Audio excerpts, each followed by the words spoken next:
Бисмиллах, сәлем достар, сіздермен Айтана. Сіздермен бүгін бұл видеода бәрімізге белгілі трайфлдың рецебімен бөлісемін. Бір жасағаннан дәмі керемет балмұздаққа ұқсас болып шығады. Кеттік, бірге дайындаймыз.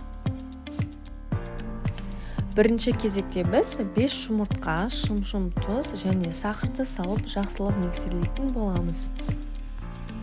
Бізде массамыз аппақ болып 2 есеге көтерілу керек.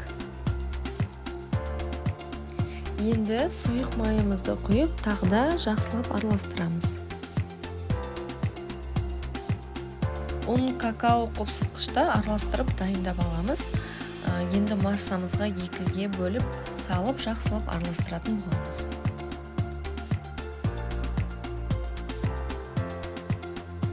Тестамыз дайын болды. Енді ыдысымызға құйып, алдын ала 180 градуста қыздырылған пеште 30-35 минут пісіріп аламыз.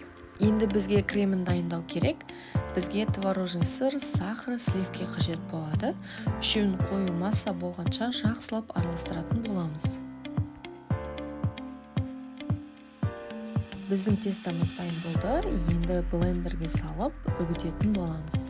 Үгітілген тестамызды ыдысымыздың көлеміне қарай 2 қасық немесе 3 қасықтан бөліп саламыз. Тестамыз одан әрі жұмсақ, әрі балғын болу үшін мен пропитка құйдым. Оны төменде описаниеде жазып кететін боламын. Енді бананымызды қойып, орналастырып шығамыз.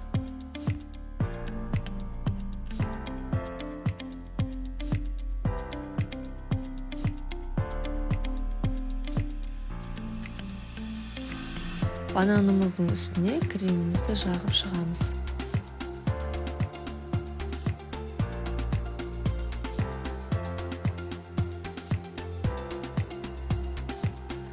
Кремімізді тегістеп шығамыз.